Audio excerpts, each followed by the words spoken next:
Welcome to Spices and Aromas. I'm Rovena. Today I'm going to share an amazing Konkani style recipe, Ambe Upkari.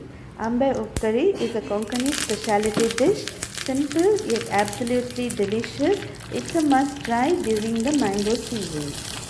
For preparing this dish, the small and fibrous varieties of mangoes are used. I just picked some lovely mangoes today from the Car Street Market at Udpi. So this is a place where you get all the local vegetables. So in case you are around Udpi, you want to try this dish, you can come here for those perfect mangoes. First, let's peel the mangoes. These fibrous mangoes gives the best flavor to the curry. Watch the complete video for all the tips and tricks so that you don't miss out on anything. Now that the mangoes are peeled, let's extract the juice from two of them. So just squeeze two mangoes using your palm. This will add a rich, pulpy texture to our curry. Don't throw away the peels, rinse them in water and squeeze out all the juice. Add little water at a time. This way we won't waste any of the delicious mango essence.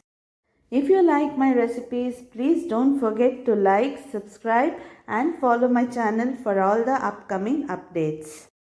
Next, let's prepare a slurry to thicken our curry. I am using tapioca pearls, also known as Sabudana. I had already soaked it for 30 minutes and now I am cooking it with water. I am using 1 cup of water and cook until it turns transparent. It's time to bring everything together. Take a cooking pot and cook the peeled mangoes along with the mango juice, little water, salt to taste, 4 to 5 green chillies and 4 tablespoons of jaggery. This gives the dish its signature sweet and tangy flavor. Let the mangoes cook for 10 minutes, incorporating all these ingredients together.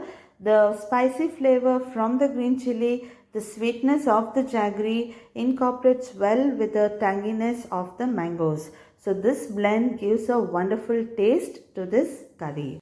I am adding the slurry that I prepared using the tapioca pearls to give a thick texture to this dish. You can also use the rice flour slurry just by adding some rice flour and water. Even that gives a wonderful texture to the curry. Let the curry boil and then let's add the tempering. You can also add half teaspoon of turmeric powder. To give a final touch to this dish, let's prepare our tempering using oil, mustard, dry chilies and curry leaves. Once the tempering is ready, pour it over your dish and mix it up well. Your delicious Ambe Upkari is ready to serve. I hope you enjoyed watching this video. Trust me, this dish is so simple, delicious and flavorful. You will enjoy it as a side dish with your lunch or dinner or simply have it in a bowl. Thank you so much for watching this video.